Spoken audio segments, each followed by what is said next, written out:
Olá, moçada, tudo bem? Tá? Sejam bem-vindos, seja bem-vinda, todos vocês. Chegamos agora na reta da chamada geografia regional.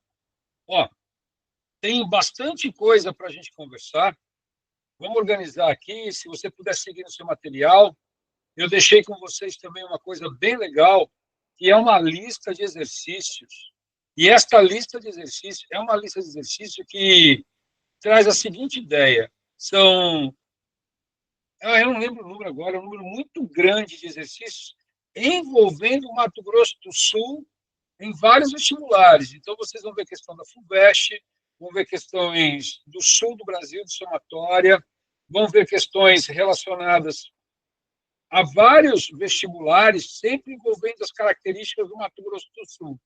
Para não ficar nessa vibe exclusiva, que é a vibe exclusiva dos vestibulares da UEM, dos vestibulares da FAPEC em geral, da UFMS. Tá? Claro, durante a aula tem alguns exercícios que eu coloquei que são exercícios que caíram no vestibular da FAPEC, mas a gente precisa ter uma ideia legal, uma ideia de compreender como é que funciona o estado do Mato Grosso do Sul. É lei aqui no Mato Grosso do Sul, é lei no estado do Mato Grosso, é lei nos estados do Sul, no Paraná, em Santa Catarina, no Rio Grande do Sul, cair a geografia local. E eu acho isso aí super importante, porque é em conhecer a nossa casa. Hoje é a minha casa. Então, conhecer o estado do Mato Grosso do Sul, entender como é que ele funciona. É um estado pequeno, é um estado que a gente consegue entender de uma forma bem legal. A primeira coisa que a gente tem é um estado cujo gentílico, né, que significa, então, que é o sul mato-grossense, e ele é dividido com dois climas que vocês estão vendo aí, o clima tropical e o clima subtropical, que fica no sul do estado. Vou dar mais detalhes disso aí, tá? Como o Brasil, o Mato Grosso do Sul, que faz parte do Brasil, correto, sem dúvida nenhuma, é um estado com poucas altitudes expressivas. Olha só, o ponto mais alto se chama Morro Grande, que é vizinho do maciço de Urucum, lá em Corumbá. Tem 1.065 metros de altitude. É muito baixo, gente. Tá? Então, aqui é um estado cujas altitudes, a própria cidade de Campo Grande, é 500 e poucos metros de altitude. É um estado, então, que geograficamente não tem grandes apontamentos de elevações de grandes altitudes. Tá? É um estado, então, que se apresenta numa condição, né, de um relevo mais baixo. As maiores cidades, todo mundo conhece, a capital, Campo Grande. No sul do estado tem a cidade de Dourados, a cidade de Três Lagoas, na fronteira com São Paulo, e a histórica cidade de Corumbá. Né? Quem conhece Corumbá sabe que é uma cidade que é um mundo à parte, rica culturalmente.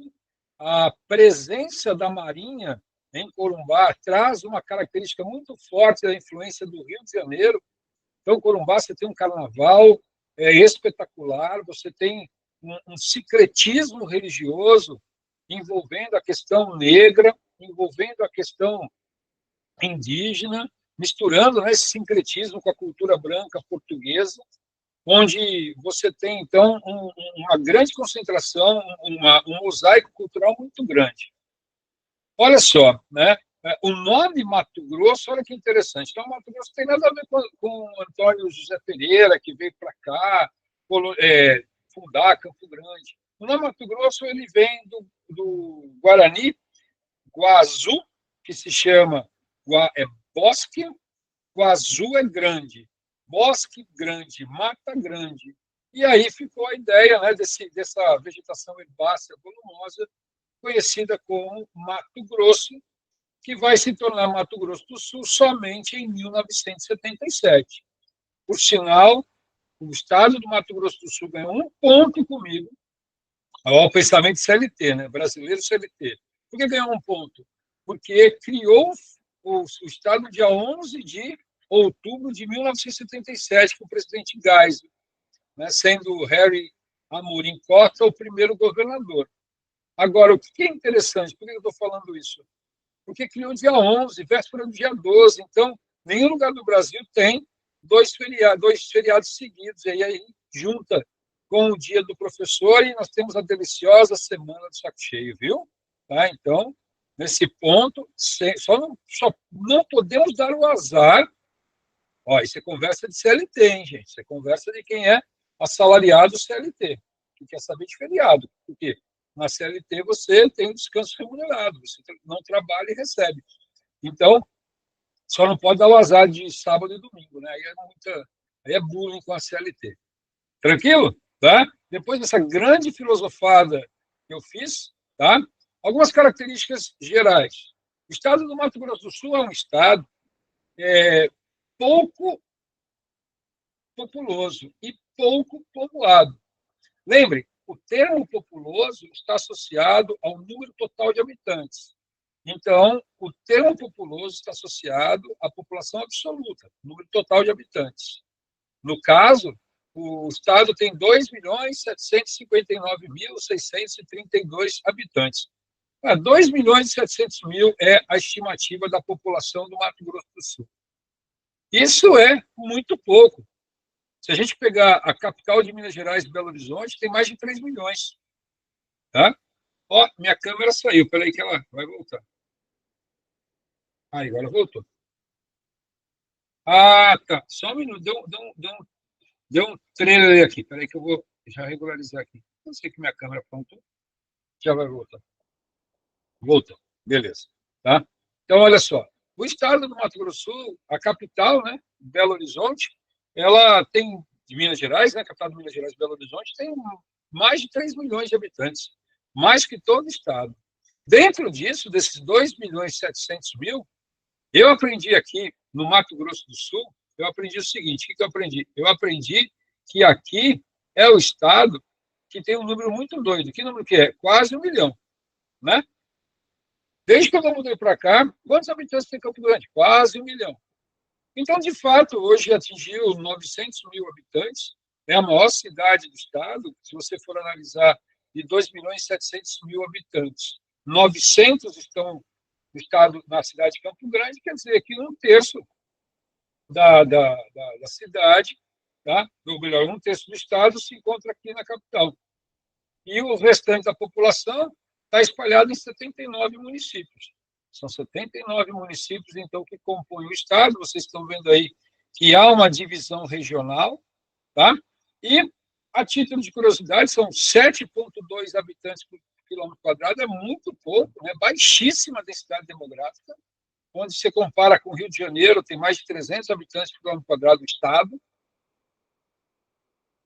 Então, é pouco povoado, 7,7 habitantes por quilômetro quadrado é pouco povoado, tá bom? E olha que informação interessante, a população urbana, 85,6%. Atenção, essa informação que é para você gravar o que eu vou falar. Um estado que tem 85% da população, tá, morando na cidade, na zona urbana, e a economia principal do estado está no campo, a produção de commodities, né? A produção da soja, do milho, agora está entrando a produção da celulose, o gado, né? Ribas do Rio Pardo, aqui próximo da gente, além de gado, tem a produção, vai ter a produção de celulose. Isso que eu quero dizer é o seguinte: o modelo agrícola que predomina aqui no estado é um modelo, né, de uma agricultura intensiva. O que é agricultura intensiva? A agricultura intensiva é aquela agricultura de intensa presença de tecnologia. O Estado ele foi configurado no que hoje se costuma chamar no agro, né, para dar aquela ideia de modernidade do agro e tudo mais, mas não é o agro que emprega as pessoas. Em que sentido? O agroprodução campo. Quando eu vejo que 85% mora na zona urbana, significa que 15%, menos de 15%, mora na zona rural. Tá? Então, peraí, se o Estado é agrário e a maior parte da população mora na zona urbana, é porque esse mundo agrário é um mundo que tecnificado, mecanizado. Então, não há, e isso é fato, a cada ano que passa, ocorre uma diminuição do emprego no campo. Então, não há oferta de emprego na proporção de crescimento do agronegócio. Porque o crescimento do agronegócio se dá pela tecnologia. E o agro, tá, tecnificado não emprega pessoas no campo. Onde que o agrotecnificado emprega pessoas? O agrotecnificado emprega pessoas na cidade, nos serviços, correto? Então, isso para nós aqui, né, que moramos aqui, é meio óbvio, mas as pessoas de fora, elas não têm essa ideia. Bom, não tem ideia que não estuda, né? Se estudar, tem. Putz, tá bom, parei. Tá? Então, olha só, aqui a bandeira, a título de curiosidade, né? O verde representa a riqueza dos campos, o branco simboliza a amizade e o azul, o céu. Tá? E olha só, gente, vou dizer uma coisa: o céu com esperança, né? O amarelinho, né, que é a estrela, que é o povo, a riqueza do trabalho. E é de fato, agora é uma declaração minha. Quando eu mudei aqui para Campo Grande, o ano que vem completo 10 anos, eu me encantei com o céu azul. O fato de ter morado em São Paulo, mesmo morando em Minas Gerais, morei na zona da Mata Mineira, é muito úmida a zona da Mata Mineira, é muito chuvosa, tem muita neblina, tem muita névoa, tem muita nuvem. Depois vou morar perto de Belo Horizonte, uma cidade industrial, uma cidade de siderurgia. Então o céu não era azul. E aí, quando eu venho para cá, né, para o estado do Mato Grosso do Sul, eu me encanto com esse céu azul. E então, acho que vocês também. Que tristeza que foi nos meses passados, em função das queimadas do Pantanal, em função das queimadas da Amazônia trazidas pelos ventos para cá, além de sentirmos o cheiro da fumaça, o cheiro da queimada, o céu, né, não ficou azul. Bom, lindinhos, eu recomendo a vocês pegar o mapa do Mato Grosso do Sul, desenhar, fazer, imprimir, copiar, você acha ele mudo, e começar a brincar. O que é esse mapa aqui? Esse mapa aqui é o mapa dos limites do Estado. Então, vamos começar aqui, ó, lembrando, né? O norte, vou falar errado, mas vocês não vão esquecer, o norte fica acima, o sul abaixo, o leste e o oeste. Tá? Então, quais são os limites? Então, ao norte, nós sabemos que é o estado do Mato Grosso. Agora, uma coisa que é muito importante e muito recorrente nas provas do Mato Grosso do Sul, não só na prova da FAPEC, porque eu andei dando uma geral e tem os concursos públicos, e nos concursos públicos existem questões do Mato Grosso do Sul. E nas questões do Mato Grosso do Sul, cita-se muito um elemento geográfico que é fundamental culturalmente, economicamente aqui, que é o rio, as águas superficiais dos rios. Então, veja que interessante, o norte, que é a fronteira com o estado do Mato Grosso, né, onde foi feita a divisa em 1977, o rio Correntes, tá? E o rio Itiquira, você está vendo aí na setinha o rio Corrente, que faz fronteira Mato Grosso do Sul com Mato Grosso. Seguindo no sentido horário, nós vamos encontrar na posição sul, desculpa, na posição nordeste, as fronteiras com o estado de Goiás e o biquinho, né? Você sabe que Minas Gerais, se você olhar de perfil, assim, tem um narizão, né? Que é o Triângulo Mineiro, e a ponta do nariz de Minas Gerais, né? A gente fala até que parece a ponta do nariz da bruxa ou no nariz do índio, encosta no Mato Grosso do Sul. Então, Goiás e Minas Gerais, cujos rios são o rio Aporé e o rio Paranaíba, tá? Então, aqui, ó, essa região que pega Minas, pega Goiás, e você tem o rio Aporé, o rio que faz fronteira. Até, né, se você te der um zoom aí, vê que tem a cidade de Cacilândia. Tá? Cacilândia fica às margens do rio Aporé. Existe uma cidadezinha do lado de Goiás, você está em Cacilândia, você pega uma estradinha, atravessa o rio Aporé e você vai estar numa cidade onde você tem, chama-se Lagoa Santa. Na verdade, é o balneário de Lagoa Santa. Esse balneário de Lagoa Santa são de águas quentes, né? É uma atração turística, o pessoal de Cacilândia vai passar, e a Lagoa Santa pertence à bacia do rio Aporé, tá?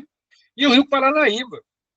E o rio Paranaíba é muito importante, até, por sinal, é uma ponte lindíssima, de verdade, é uma ponte lindíssima que passa por cima do rio Paraná, tá? Que é o riozão grandão aqui, né? A leste, e pega toda essa lateral a leste, que é o rio Paraná. A ponte é linda, por sinal, as pontes, né, que ligam estados são muito bonitas. Aqui você tem, então, o famoso rio Paraná. Gravem, né? Estão vendo, estão fazendo o desenho, dando a volta pelo mapa do Mato Grosso do Sul. Você, então, está no rio Paraná, tá certo? Que é um rio que apresenta uma realidade que é a realidade da energia elétrica. O rio Paraná é riquíssimo em hidrelétricas na fronteira do estado do Mato Grosso do Sul com o estado de São Paulo e Paraná, tá? Então, a leste você tem o Rio Paraná, a gente vai falar dessas hidrelétricas, tá bom? O Rio Paraná continua na fronteira, agora está na parte sudeste, ok? Olha ele aqui de novo, e aí está o Riozão Paraná, tá?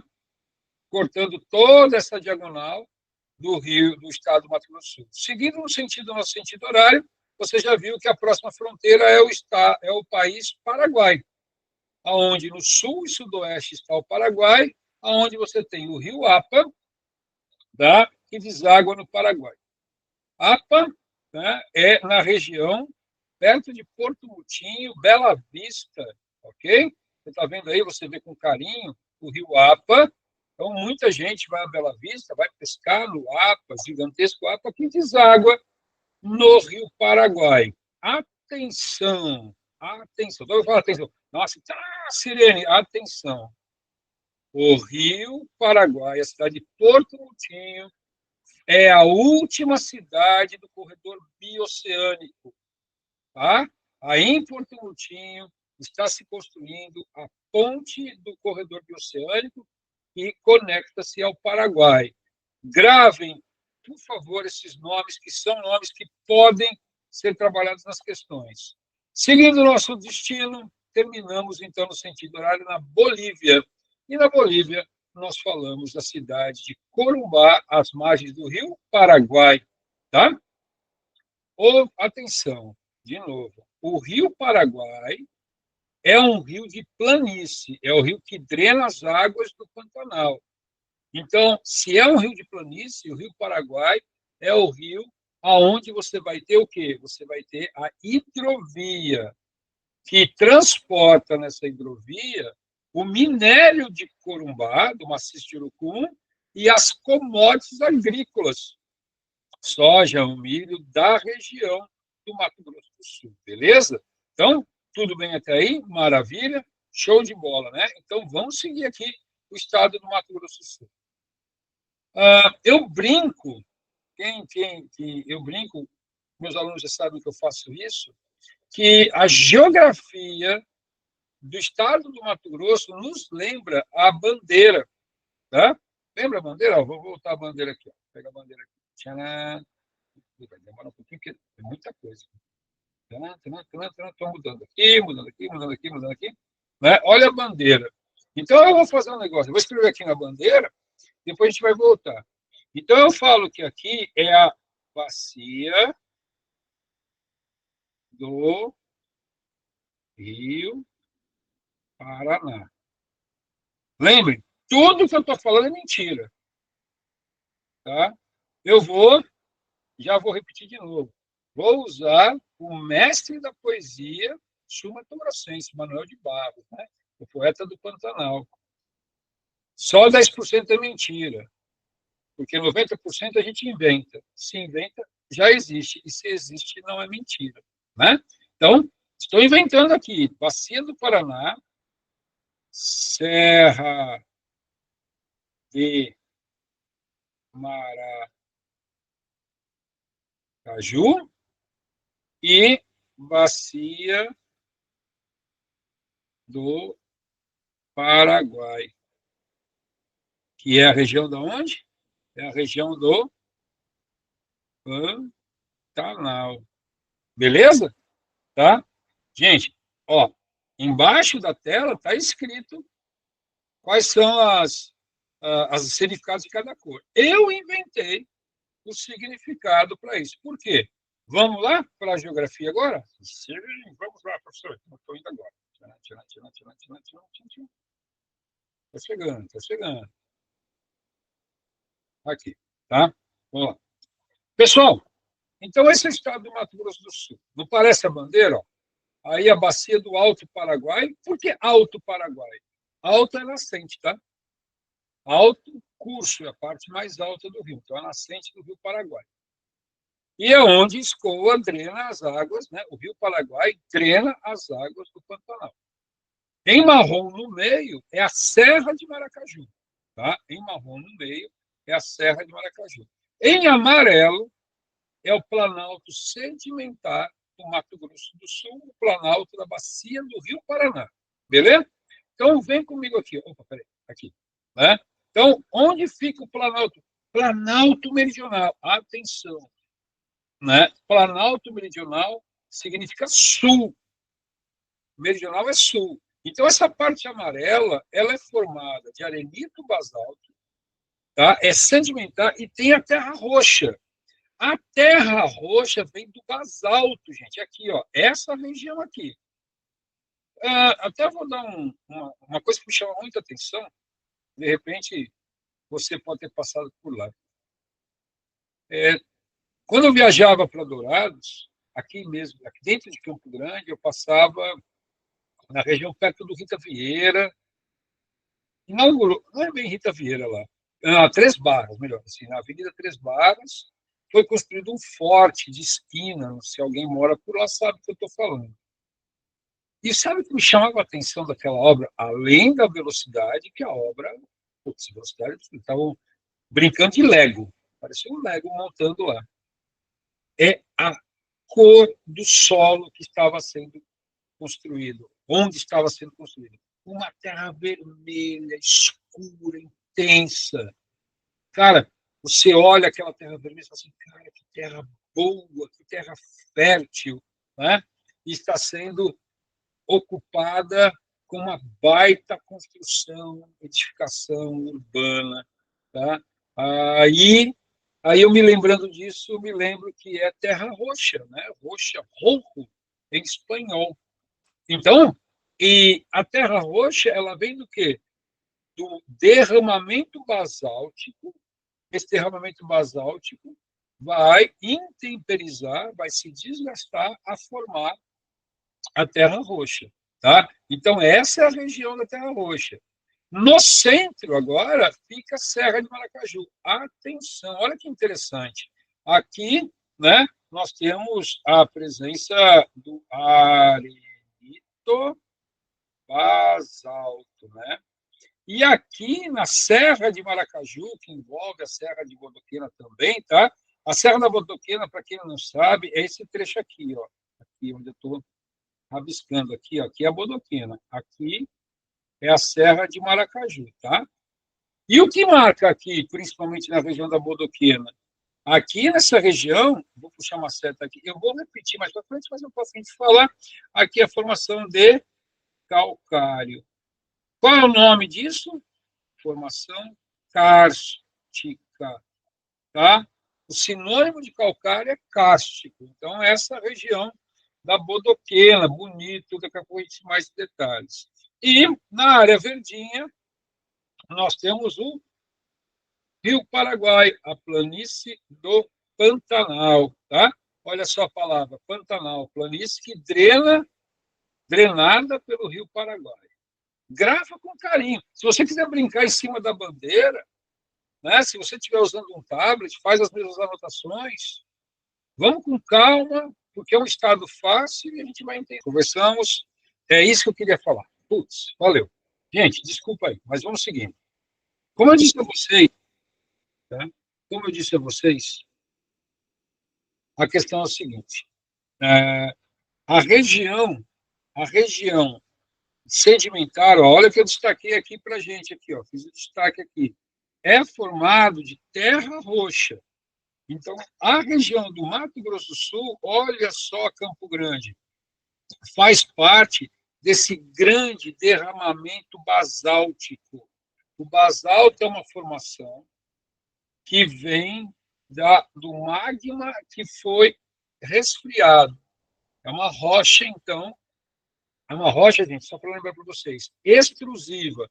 É uma rocha que foi lançada e resfriou externamente, e ao sofrer o processo de intemperismo, foi se desgastando, gerando, então, a terra roxa que você vê, essa terra avermelhada, que é interessante, porque, olha aqui, essa região aqui, que eu destaquei aqui para vocês, na tela, é ao sul do estado, onde a produção agrícola é muito intensa, que seria a região de Dourados, região de Ponta Porã e tudo mais, tá?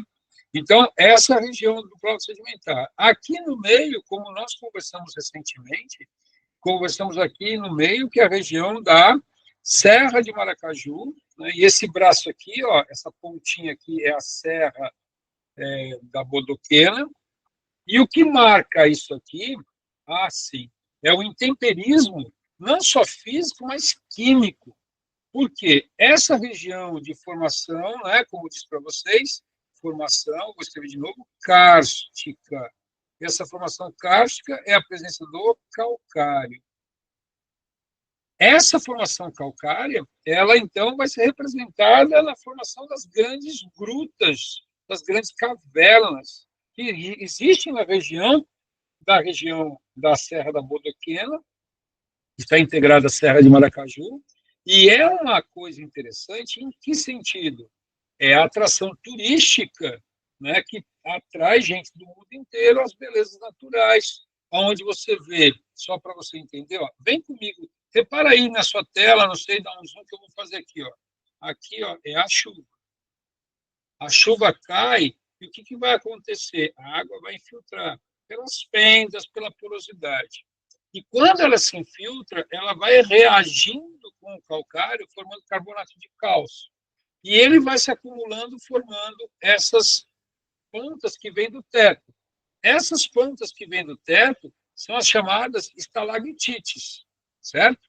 Essas pontas que vêm do teto são chamadas estalactites, tite de teto, tá vendo? Estalactite. Ó, aqui nesse desenho eu repito, ó, choveu, a água passa aqui pela fenda e forma as estalactites. A que não formou lá em cima, ela se acumula aqui embaixo, né? Que é chamada, então, estalagmite, estalactite teto, estalagmite vem do solo, ó, aqui, ó.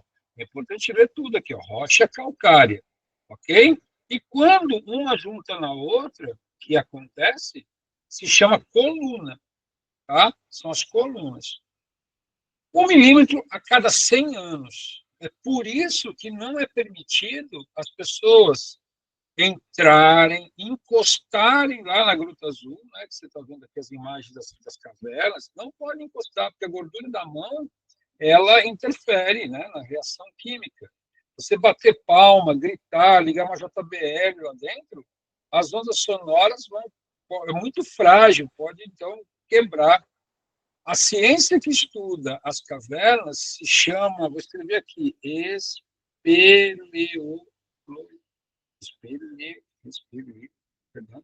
espeleologia, espeleontólogo. Tá? Então, essa é a ciência bonitinha. Vamos lá? E agora, né, seguindo o nosso raciocínio, eu queria conversar com vocês essa questão onde nós paramos. Gente, presta atenção. Primeira questão que foi feita já em provas, em concursos sobre o Mato Grosso do Sul, relacionado a isso que nós falamos. O calcário e o manganês são encontrados no MSA onde? Então, você tem calcário e manganês, são dois recursos minerais, são duas commodities, tá? Aonde? Então tá, vamos lá. Maciço de Urucum. Maciço de Urucum, ele fica em Corumbá, tá? Ele fica em Corumbá e tem esse nome pela seguinte questão. O urucum, todo mundo sabe que é um corante natural vermelho. O minério de ferro dá o tom vermelho. Então, o maciço de Urucum, uma grande formação, não vou falar montanha porque não tem, né? É uma grande formação geológica rica em minério de ferro e fica lá em Corumbá, tá? Então, o maciço de Urucum é onde você tem minério de ferro, tá? Então, ferro e manganês, tá bom? Isso aqui é o maciço de Urucum, que fica na cidade de Corumbá. Esse minério é escoado pela hidrovia do Rio Paraguai, tá? O famoso Porto de Corumbá. O calcário, pessoal, acabamos de falar, ele é formado na Serra da Bodoquena. Bodoquena, tá? Na Serra da Bodoquena. Então, como é respectivamente, a letra está errada. Professor, mas só de curiosidade, onde é que fica a Serra do Navio? A Serra do Navio é rica em manganês e fica no Amapá, tá? Mineração de manganês no Amapá. Serra de Maracaju, perfeito. Serra de Maracaju pode, né? Mas é do lado, né, da Bodoquena, pode ajudar. Mas a Serra da Mantiqueira é a serra que fica na Minas Gerais, São Paulo e Rio de Janeiro. A Serra da Mantiqueira é a Serra do Vale do Paraíba. Está errado. Serra das Araras e Serra dos Órgãos, Rio de Janeiro. É uma extensão da Serra da Mantiqueira. Assim, eu não sei, né, se você gosta de futebol ou não.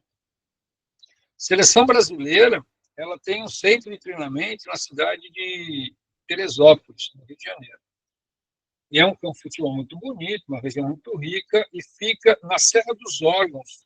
O nome Serra dos Órgãos, porque são formações assim elevadas que parecem aqueles órgãos antigos das igrejas, aqueles tubos que tinham aqueles e por onde saía o som. Por isso é o nome Serra dos Órgãos, tá? Rio de Janeiro, tanto das Araras como dos Órgãos. Opa, sim, Serra da Bodoquena, claro, Serra da Bodoquena, onde você tem o calcário, e o maciço de Urucum, onde você tem o minério de ferro e corumbá. Serra Geral fica aqui no estado do Paraná, beleza? Aí eu coloquei duas imagens do lado, eu acho que são importantes para você, tá? O maciço de Urucum, né, aqui localizado na fronteira com a Bolívia, na região de Corumbá, né? E aqui embaixo a propaganda, acho que todo mundo que é daqui já viu. Pensou em calcário, bodoquena. E por que o calcário bodoquena? Eu falei que é uma commodity, tá? Ele é exportado, ele é vendido para o Brasil inteiro. O calcário bodoquena é um calcário de excelente qualidade, não faço merchan, só estou explicando a vocês. Lembrando que o calcário é fundamental para a produção agrícola, principalmente no Cerrado. O solo do Cerrado é um latossolo ácido. Então, o calcário bodoqueno, o calcário, né, ele é aplicado no solo com o intuito de diminuir a acidez, favorecendo, então, o desenvolvimento agrícola. O nome dessa prática, eu tenho certeza, eu escutei daqui você falando calagem, escutei daqui você falando calagem, pode ter certeza. Né? Prática essa desenvolvida, criada pela Embrapa, em 1973, né, quando os militares tinham um projeto desenvolvimentista no Brasil, um projeto de ocupar o Brasil Central pela agricultura. Daí surgiu boa parte da história econômica do Mato Grosso do Sul, e a Embrapa foi muito importante para favorecer através dessa técnica. Ah, que questão boa! Essa é uma questão também aqui do Mato Grosso do Sul. Ela está no material de vocês, mas eu queria mostrar para vocês o seguinte. Gente, vou ler aqui. As histórias que cercam o buraco das Araras em Jardim, correto? Na Serra da Bodoquena, a 239 quilômetros de Campo Grande, são parte do. Os turistas visitam o atrativo turístico, ouvem dos guias para o surgimento da dolina. Tá? Dolina. Com direito a lendas, o Buraco das Araras é um passeio imperdível no Mato Grosso do Sul. Isso saiu no G1, tá? G1 Mato Grosso do Sul, há 11 anos atrás, sobre as lendas do Buraco das Araras. O que são dolinas? Tá? As dolinas são depressões que podem ocorrer em litologias kársticas. Opa, isso aqui, ó, litologias kársticas. Litologias são rochas, né? Litológico é rocha. Sobre esta forma de relevo, é correto afirmar o quê? Pessoal, eu vou dizer para vocês aqui, ó. Esse aqui é o buraco das araras, tá? Eu já falei isso em aula e vou repetir para vocês a curiosidade. Quem cozinha sabe o que eu vou falar, tá? Quando você coloca um bolo para assar num forno muito quente, tá? A hora que você tira o bolo, o que acontece com o meio desse bolo? Ele cai, afunda, tá? Então, acho que, né, você já deve ter falar, já teve essa experiência. O forno muito quente, você põe o bolo para assar, achou que, olha, parece que está legal. A hora que você tira, ele cai um buracão. Gente, é o que aconteceu com a dolina. A dolina é como se fosse um buraco no meio da formação e, ó, caiu. Diferente do bolo, que o calor não assou e deu sustentação para o bolo internamente, o que aconteceu aqui é que durante as chuvas, a infiltração da água, vai ocorrendo o intemperismo químico, vai ocorrendo o intemperismo físico, embaixo tem rio passando, e aí, de repente, as estruturas não suportam. É como se eu estivesse tirando as estacas de um prédio. Cai esse buracão enorme que ficou conhecido como buraco das araras aqui no Mato Grosso do Sul. Tá? Então, a minha explicação está escrita no texto. O relevo kárstico é caracterizado pela estrutura geológica dominada por rochas sedimentares como calcário e cavernas. As dolinas são depressões resultantes do desabamento dessas cavernas. Então, desabou a caverna, fez esse buraco, que é o famoso buraco das araras, que é uma atração turística do turismo, do ecoturismo, onde você faz a contemplação.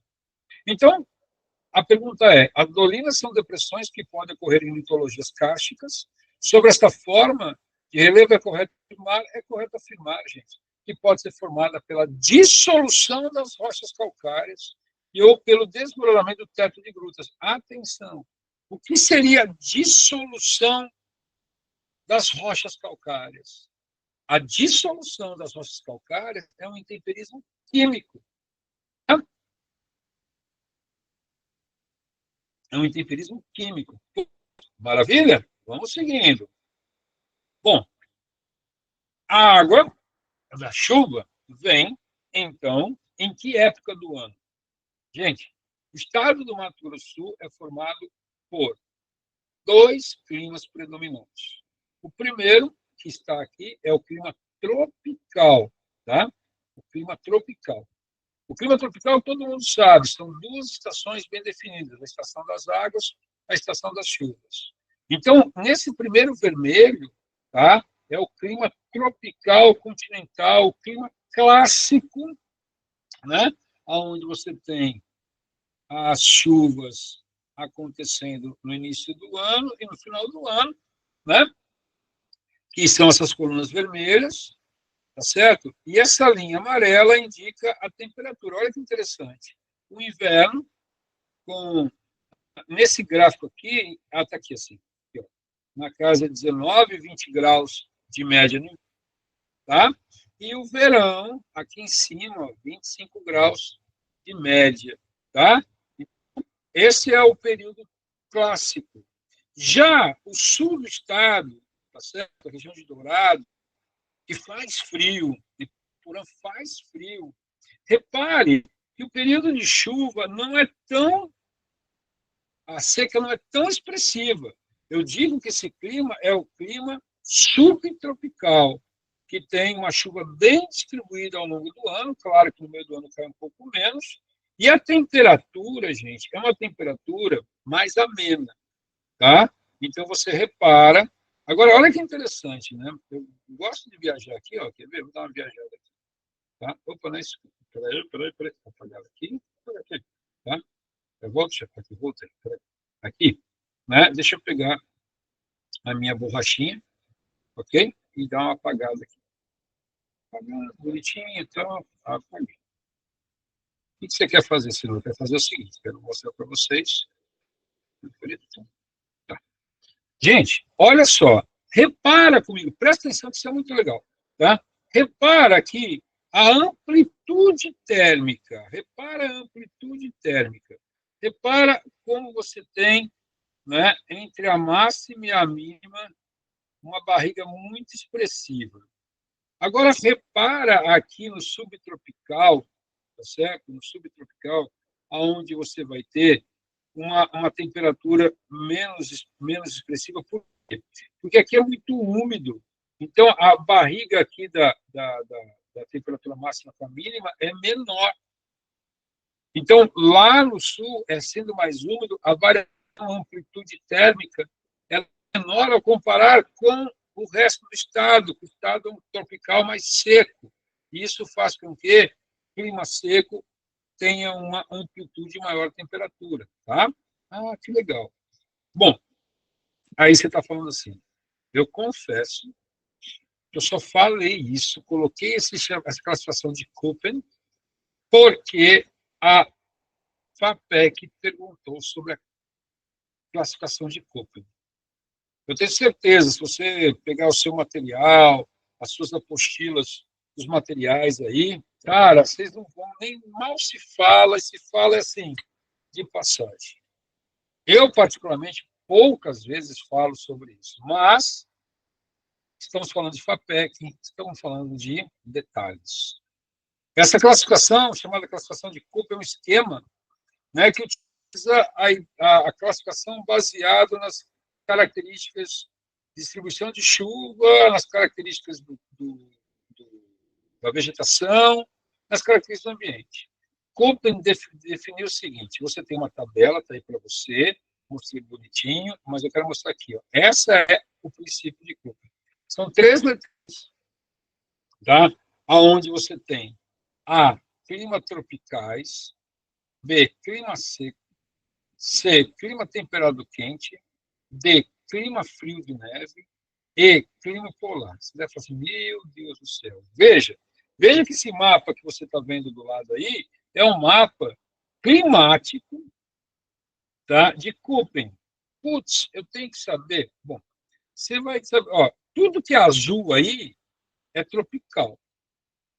Só o amarelo que é subtropical. Como eu falei para vocês, aqui é o sul, né? Subtropical. Então, veja só. O clima, aí você tem, ó, todos os azuis são tropicais. Vai com a letrinha A na frente. E depois as outras letrinhas indicam em função do volume de umidade. O que você tem que caiu foi o seguinte, veja, A tropical e a letra C subtropical. Eu vou passar uma gambiarra para vocês. Gente, é assim. Tudo que está na linha do Equador é quente. Depois o trópico de Câncer. Né? Depois você tem o trópico de Capricórnio. Depois tem o Antártico e aqui o Ártico. Gente, aqui é quente. É tropical equatorial. Leva a letra A. Depois você vai ter o B, que é o seco. É o árido, semiárido. Chegando aqui é o clima temperado. C, temperado. Temperado e subtropical. Tá? Beleza. Depois vem o D, que é frio. Muito frio. Depois vem a letra E aqui em cima, que é o polar. Não sei se você conseguiu me entender nessa bagunça. O que eu quero dizer para vocês? A, B, C, D, E. O A no tropical, o E, o último no polar. Então, vou aumentando a latitude, vai ficando frio. Então, repara, né? O Mato Grosso do Sul, letra C aqui. O que é a letra C? A letra C é o clima temperado e subtropical. O restante é tudo A. A, A, A, A, A. O A é o quê? Clima tropical é o A, e o clima C é subtropical. E o restante, eu tenho que saber, não. Eu estou mostrando para você. Por que você está fazendo isso com a gente, professor? O que aconteceu? Questão 50 da prova da UEMS. Quem é que lembra dessa questão? Quem é que estudou essa questão e falou assim, caraca, que sacanagem. Eu não tiro essa razão. Então, nessa questão diz assim, a classificação climática de Köppen-Geiger foi desenvolvida no início do século XX. O cientista alemão Vladimir Köppen iniciou seu trabalho na classificação climática no final do século XIX. Mas a versão mais amplamente conhecida dessa classificação foi publicada em 1936 por Köppen e o meteorologista Rudolf Geiger. A classificação de Köppen-Geiger é uma das mais amplamente usadas para categorizar e descrever os diferentes tipos de clima com base nos critérios de temperatura, precipitação e sazonalidade. Sendo assim, assinale a alternativa correta para apresentar a estrutura geral. Então, qual que é a combinação correta? A letra com a condição climática. Então, olha só, né? Continental subártico, isso aqui é frio pra caramba. Então, não é a letra B. A letra B é seco, tá? Então, aqui, ó, letra D deveria ser a letra B. O tropical não é a letra C, é a letra A. Tá? O temperado é a letra C, na ordem, né? O continental subártico seria a letra D.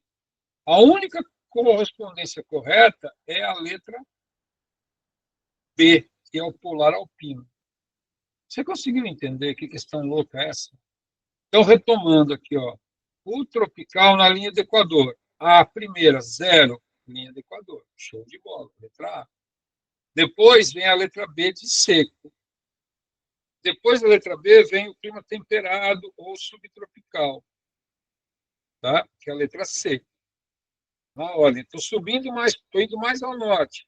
Vem o frio, muito frio, tá? Que é a letra D, o equador continental subártico. E o polar, a neve eterna, é o geladaço, a letra E, a última das regiões polares. Eu quis trazer isso para vocês, assim, de coração. Vou falar aqui, tomara que não caia, mas já caiu uma vez, né? Então, grave com carinho. Ó. Deixei mastigadinho para você, deixei uma pinha com as classificações.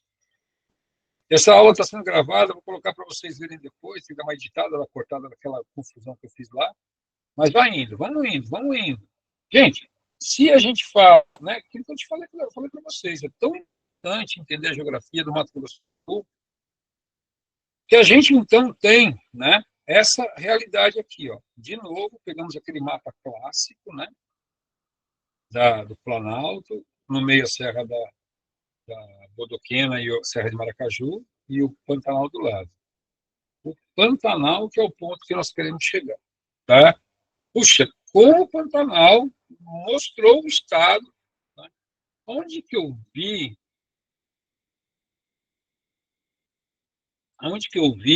essas citas Mato Grosso do Sul, estado do Pantanal, né? Já houve um projeto de um antigo governador aqui a querer criar o estado do Pantanal, trocando o nome de Pantanal, do Mato Grosso do Sul para Pantanal, que dá mais visibilidade mesmo, né? Quantos parentes fora daqui, né, de São Paulo, do Rio, que falam do estado do Mato Grosso, né, para variar, e associam que tudo é Pantanal. Realmente o Pantanal em termos de visibilidade, marketing do Mato Grosso do Sul, muito presente, né? Muito presente. Então, o que acontece? Acontece, então, que a gente tem uma realidade que é uma realidade que precisamos entender o que significa esse bioma, o que significa essa planície, né? Como que são as características dessa área que é a maior planície alagada do mundo. Mesmo que seja só 2% do território brasileiro, mesmo que o Pantanal seja o menor bioma, não é porque é o menor que a gente vai desmerecer. O Pantanal, né, é a maior planície alagada do mundo. Para quem não lembra a definição de planície, Planícies são áreas que predominam o quê? São áreas que predominam a sedimentação, certo? Beleza? Então, essa região do Pantanal, tá? É uma região que predomina a planície, aonde você tem um complexo, sabe? Nós chamamos o Pantanal de complexo. Por que complexo? Porque o Pantanal ele tem uma característica, gente, de ter arbustos de cerrado, de ter árvores da ileia, de ter plantas aquáticas, plantas higrófilas e hidrófilas, e campos. Então, bate tudo no liquidificador e forma o Pantanal. Tá? A planície do Pantanal, quando a planície está alagada, o meio das águas pode ser visto elevações arenosas até 6 metros de altura. Estas elevações são conhecidas como cordilheiras. Atenção, é no Pantanal esse nome, tá? Cuidado.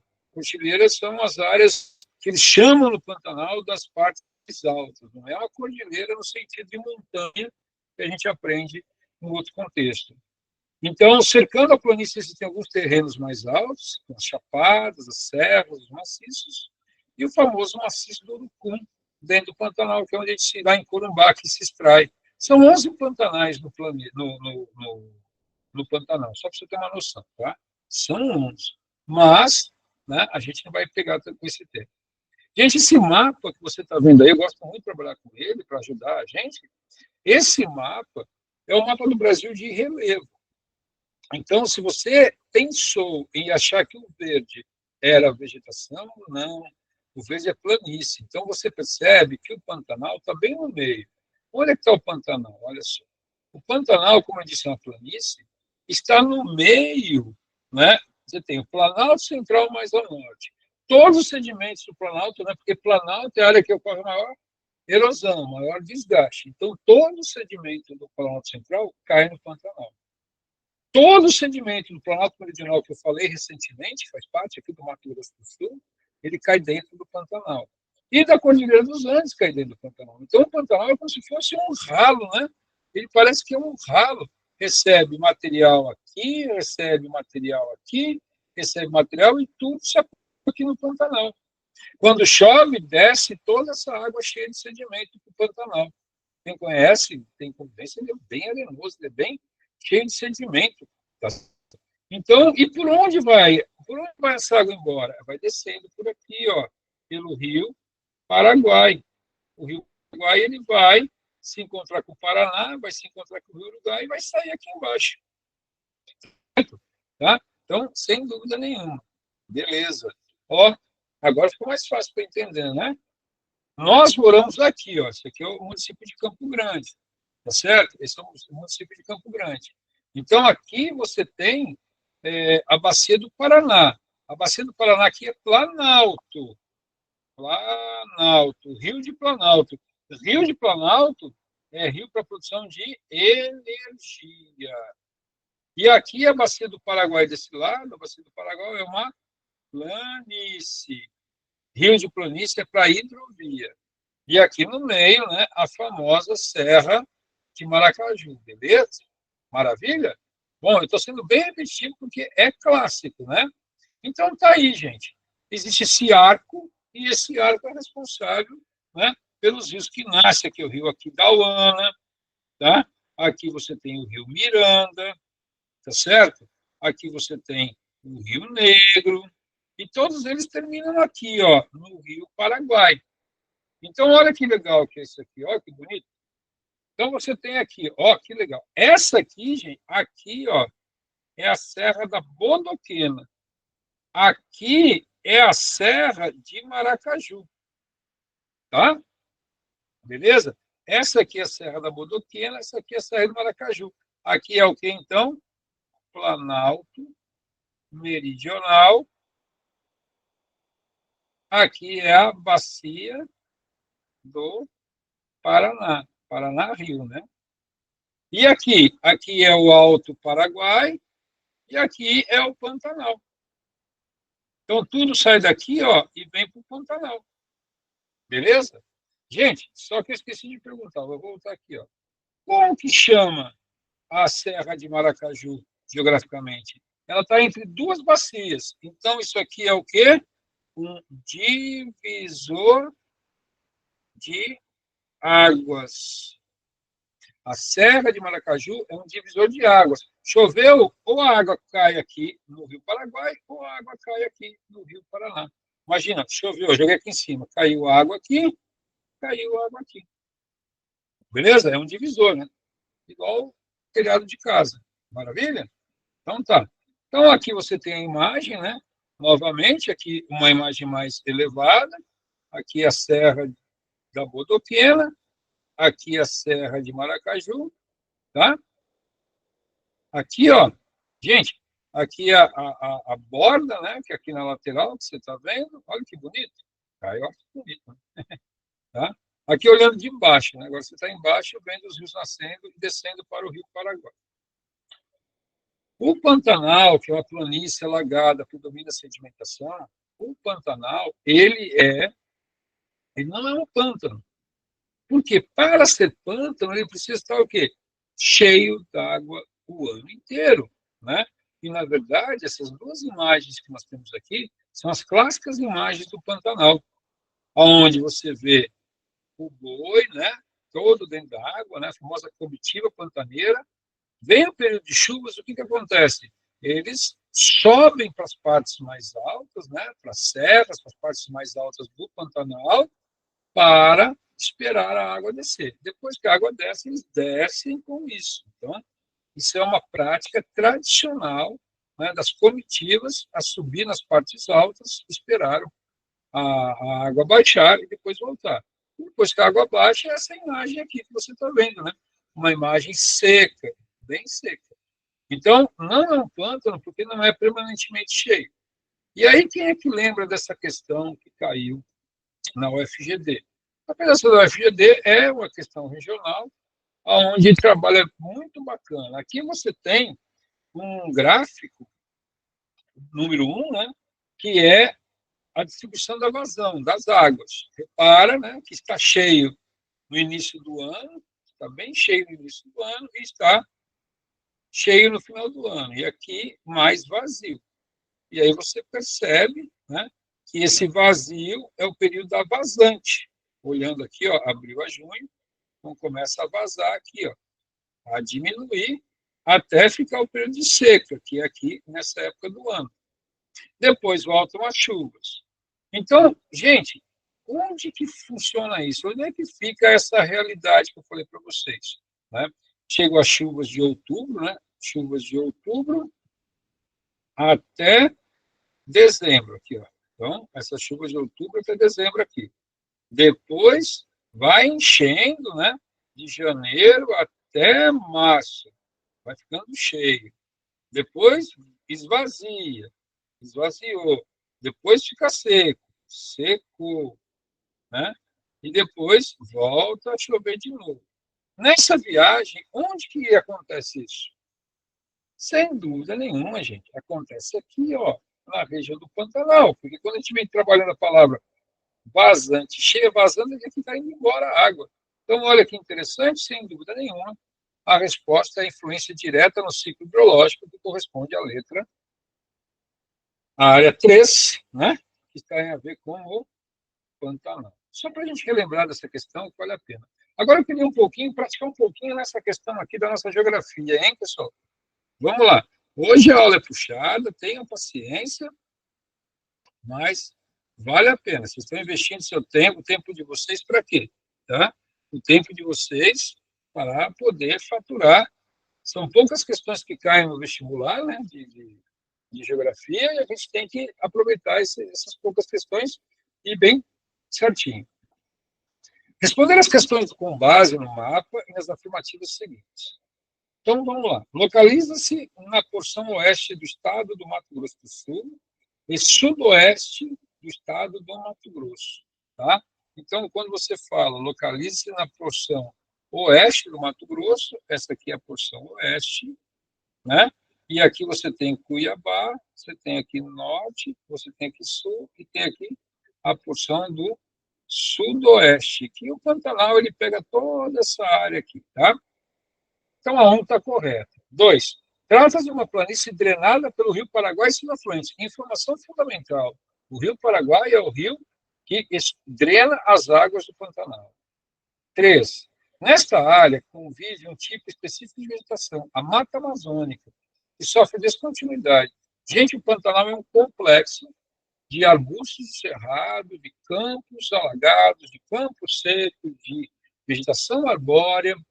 Então, assim, não é só essa descontinuidade da Amazônia, está errado. 4. A pecuária é a principal fonte de renda, sendo necessário transportar o gado de uma área para outra, conforme o alagamento das pastagens, são aquelas imagens que nós vimos. Está correto. E o índice pluviométrico é altíssimo, estando em torno de 3 mil milímetros. Gente, 3 mil milímetros é a Amazônia. Tá? 3 mil milímetros é a Amazônia. O Pantanal chove de 1.000, 1.500 e ainda mal distribuído. Chove durante o verão e seco no inverno.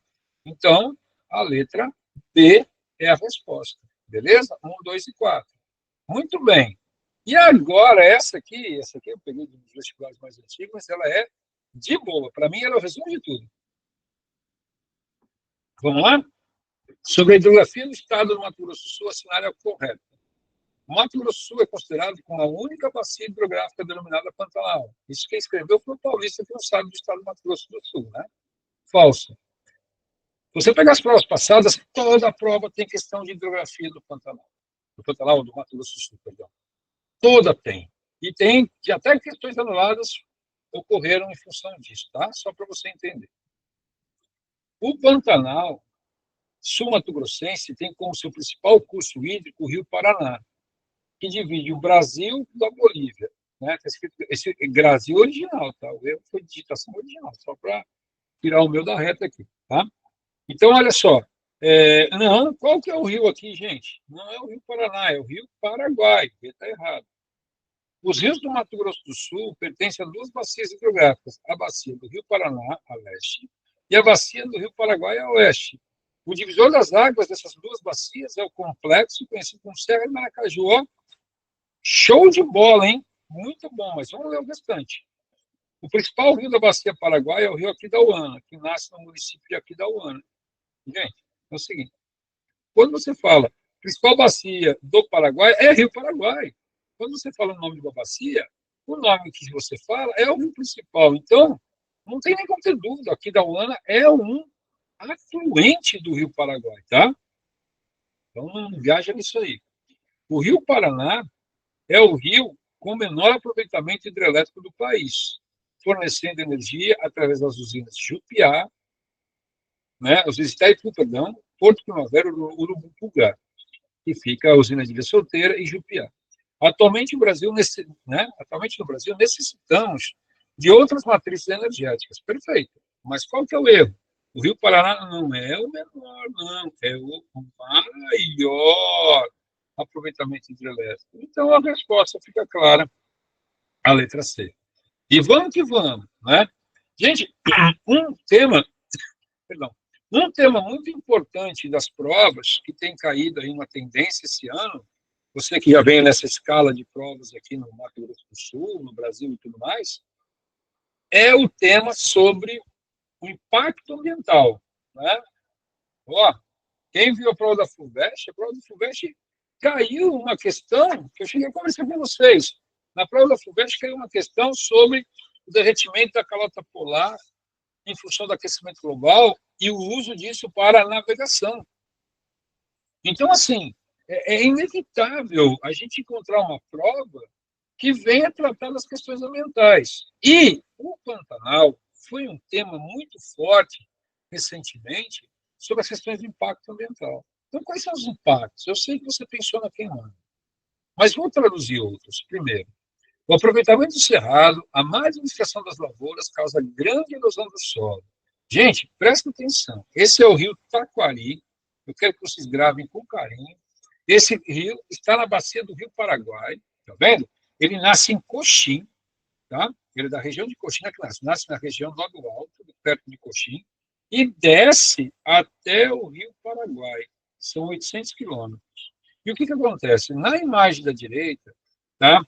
O nome dessa vegetação aqui, que está no canto, se chama mata ciliar. Mas se você perceber, olha só, cadê a mata ciliar? Ela praticamente saiu só nessa região que ainda você encontra um pouco de mata nativa.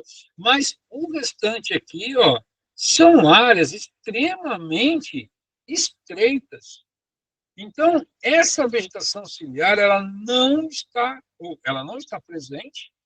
O pouco que resta não consegue conter os sedimentos, porque chove aqui, gente, vai para dentro do rio.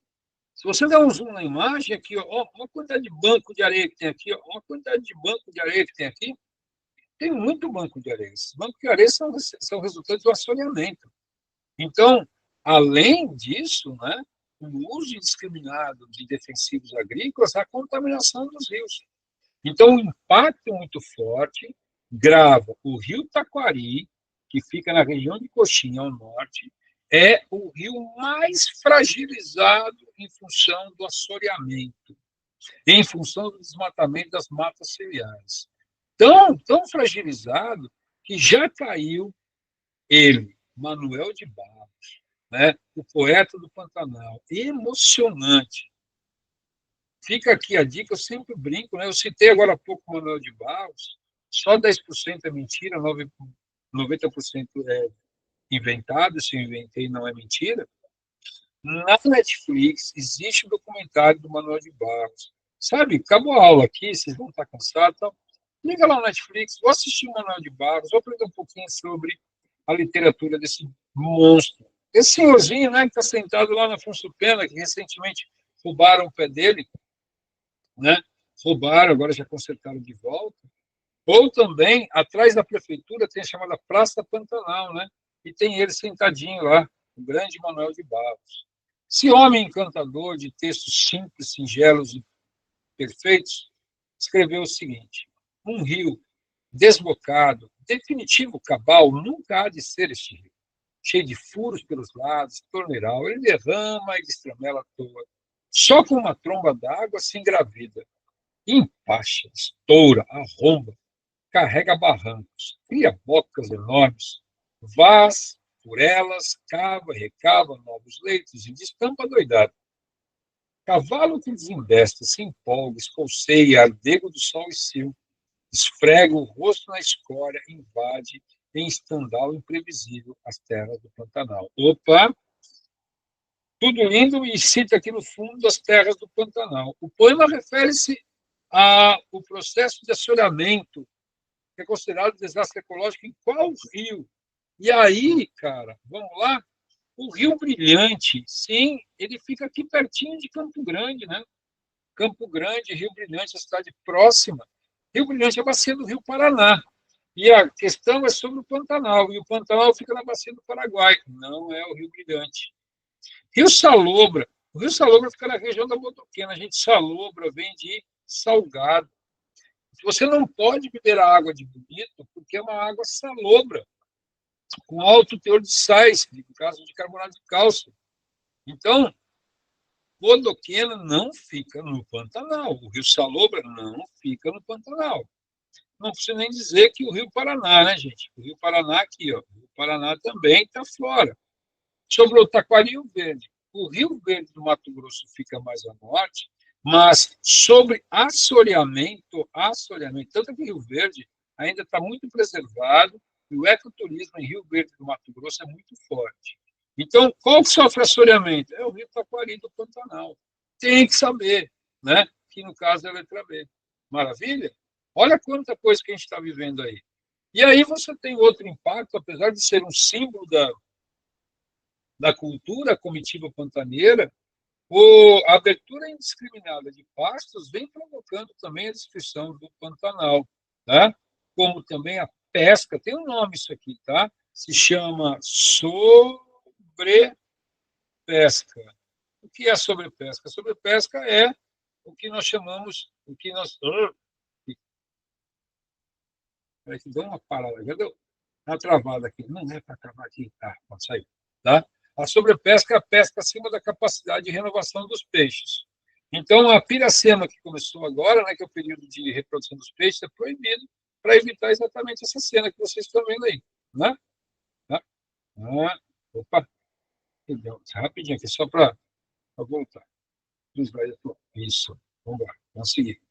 Gente, aqui você tem a questão da bacia do Rio Paraná, a exploração. Repare, né, que se eu encostar nesse slide, dá até choque, de tanto que tem. Então, aqui à sua esquerda é o Rio Mato Grosso do Sul, né, cuja fronteira com o estado de São Paulo, você vai encontrar a usina de Jupiá, que é a usina de Três Lagoas, a usina de Porto Primavera, na fronteira com o Paraná, e a usina de Ilha Solteira. Então, repare que a bacia do Rio Paraná ela é riquíssima na exploração de recursos energéticos com a presença do complexo Urucum-Pungá, que é a conexão de Porto Primavera, Jupiá e Ilha Solteira, que é a característica que predomina no Rio Paraná. Do que vive o estado do Mato Grosso do Sul? Nós estamos quase terminando nossa aula, só mais um pouquinho. O estado do Mato Grosso do Sul, nacionalmente, né, é 1% do PIB brasileiro. Tá bom? É muito. São 26 estados, Distrito Federal, 1% do PIB. Tá? É um estado de 59 bilhões de produção de riqueza. Não é para desmerecer, muito pelo contrário, mas só para colocar na realidade. Sabemos que praticamente 30% da economia se pauta na agropecuária. A agropecuária é essa que é o desenvolvimento das commodities essas que foram projetos de implantação da ocupação do estado do Mato Grosso do Sul. O estado do Mato Grosso do Sul, que começou como estado do Mato Grosso, certo? Ele teve as suas áreas ocupadas pelos projetos do PND. O que é o PND? Plano Nacional de Desenvolvimento, onde os militares optaram, decidiram ocupar essa região que é um vazio, que hoje já é vazio, imagina naquela época, através de estratégias de financiamento e facilidades de ocupação das terras, através da abertura de fronteiras agrícolas. Nesse momento, o estado do Mato Grosso do Sul, vou falar Mato Grosso do Sul, tá, mas na época é o estado do Mato Grosso, ele vai receber um volume muito grande de mão de obra, ou melhor, de empreendedores agrícolas, os colonos, que vão ser atraídos pelo esse projeto. Toda a cidade aqui, a maioria das cidades tem um tal de CTG, Centro de Tradições Gaúchas, que são principalmente, vieram baianos, vieram mineiros, vieram paulistas, mas os sulistas foram os que vieram mais predominantemente devido a já ter a soja, ela começa no sul do Brasil.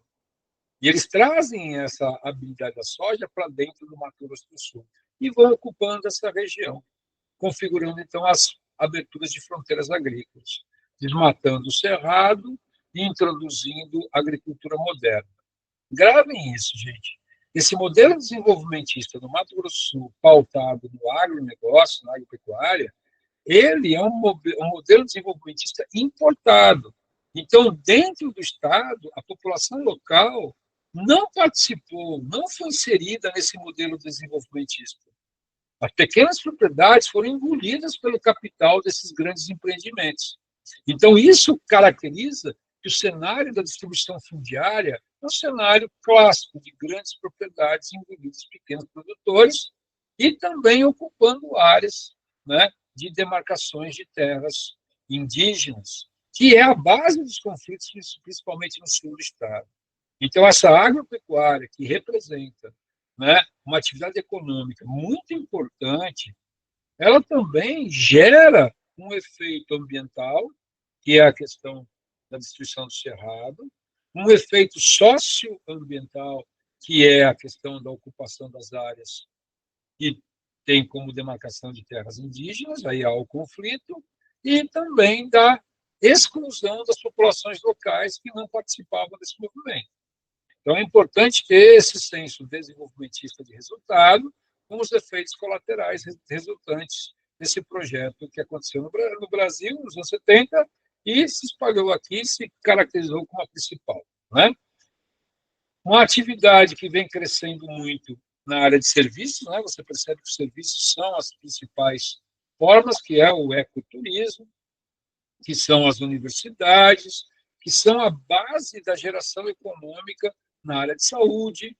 Então, a economia se movimenta no setor de serviços. Isso não é exclusividade do Mato Grosso do Sul. Olha que interessante, a gente acha que o PIB, que o estado do Mato Grosso do Sul se sustenta à base da agropecuária, é 30%. Mas boa parte desses serviços são serviços para atender a agropecuária, tá, pessoal? Boa parte dos serviços estão conectados. A agropecuária cresce e os serviços para atender a agropecuária. Lembra no início da aula que 84%, 85% do estado mora na cidade, né, na área urbana? Quer dizer, são serviços gerados pela agropecuária. A indústria ainda vem crescendo, vai crescer mais, que a indústria de transformação, gente. É a indústria de transformação. A indústria de transformação da matéria-prima, que é a agricultura. São as agroindústrias. Então, você tem as fábricas de ração, você tem os abatedouros, você tem, né, os frigoríficos, você tem a indústria de produção de papel e celulose, a Suzano. Então, a grande parte da indústria, a transformação do minério de ferro de Corumbá, grande parte das indústrias do Mato Grosso do Sul são transformações das commodities, ok?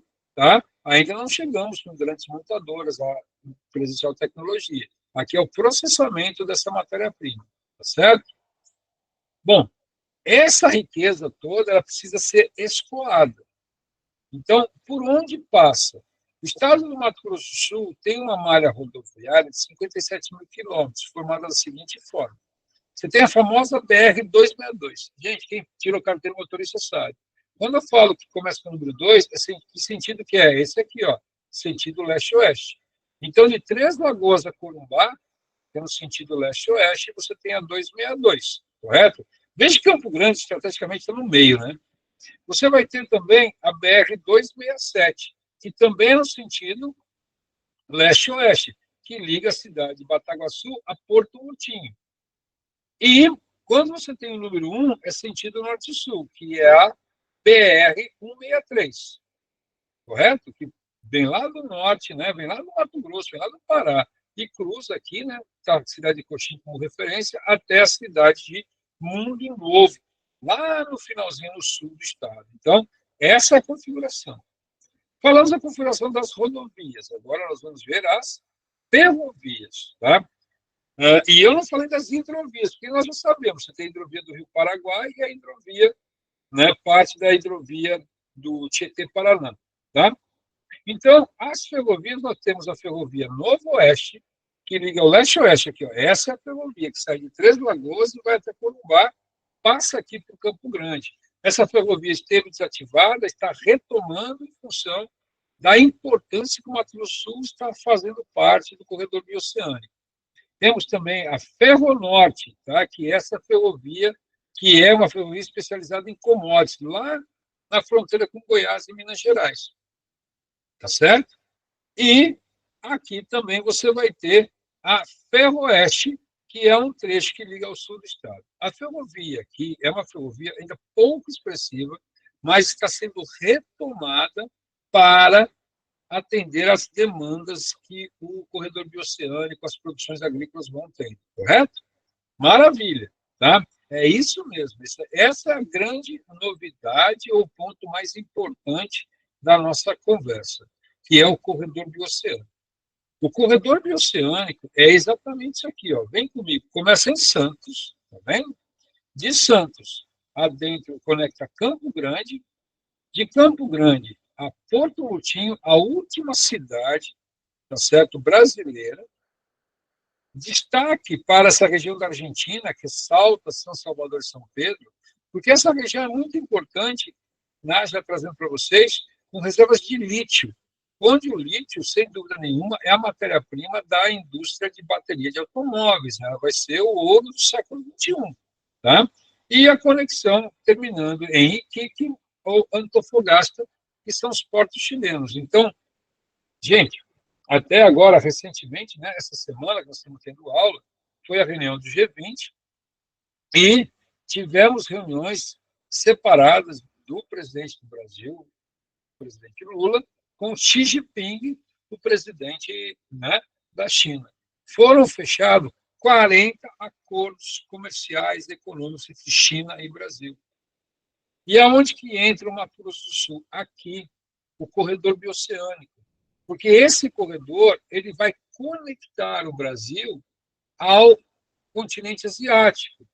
Imagina, né? Sai daqui de Campo Grande, e vai até, não só de Campo Grande, estou falando aqui do Mato Grosso do Sul, e vai por aqui até o Oceano Pacífico. Isso vai evitar aquela volta pelo Canal do Panamá. Isso vai ganhar milhares de quilômetros de vantagem. Quilômetros de vantagem, né? Parece que fosse um pirão. Mas não é isso que eu quis dizer, não. Tá? Então, e o estado do Mato Grosso do Sul, que era um estado distante de tudo, é o último estado brasileiro. É tão importante aqui, ó. PAC inclui obras do mega estrada, a mega estrada que liga o Brasil ao Chile. Vocês já viram esse monumento aí, pessoal? Campo Grande, capital da Rota de Integração Latino-Americana. Fica lá na Praça do Rádio. Esse é um monumento porque Campo Grande se auto-intitula a capital do corredor bioceânico, que é de fato mesmo, né? A importância dessa conexão, correto? Então, veja, Paraguai aponta a conclusão de 18% das obras da ponte bioceânica que vai viabilizar a mega estrada que ligará o Brasil ao Chile, passando por aqui, né? Essa aqui, esse é o Rio Apa com o Rio Paraguai, entre Carmelo Peralta, que é a cidade paraguaia, e Porto Murtinho, no Brasil, mostrando, então, que levaremos até Antofagasta. Essa é a imagem da cidade lá no litoral do Chile, tá? Aqui é Antofagasta, onde vai ter no futuro uma conexão muito forte conosco. Tranquilo? Tá? Então, só para ideias de mostrar para vocês, o corredor bioceânico, né? Sempre conectando aí, aqui, ó, Porto Murtinho, Campo Grande, tá? Não sei se você está vendo aqui, ó, aqui embaixo também vai ter uma estrada de ferro, não passa no Mato Grosso do Sul, mas repare que aqui no Mato Grosso do Sul vai se conectar aquela ferrovia lá na região do sul do estado, então vai conectar nessa ferrovia para também as cargas saírem de trem até Antofagasta. Entenderam? Olha que legal aqui, ó. Maravilha? Bom, meninos, boa noite, moçada, tudo de bom? E até amanhã para quem tiver, e até domingo da prova para vocês. Um beijo, valeu, obrigado.